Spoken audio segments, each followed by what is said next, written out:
Hi there, I'm Charlotte. I recently graduated from university and I managed to make poor housing decisions every step of the way, but it was all worth it.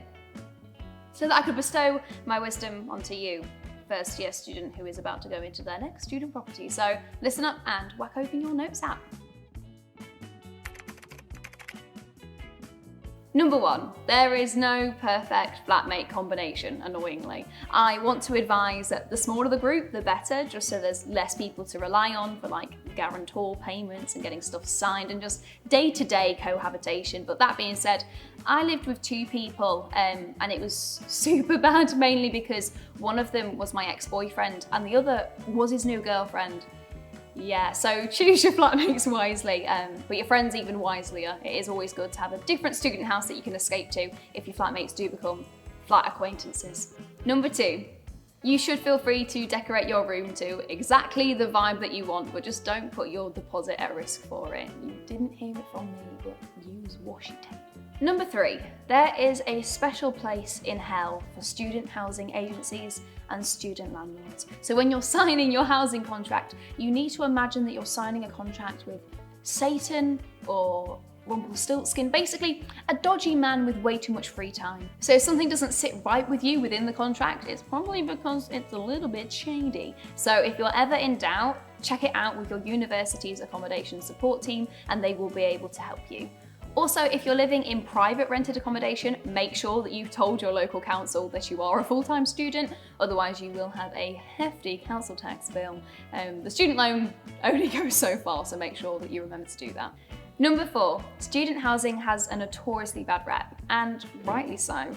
In my final year, we had an awful flatmate that always ate our food and we could never catch them in the act because they were always hiding away in their bedroom. That flatmate was a mouse. Yeah.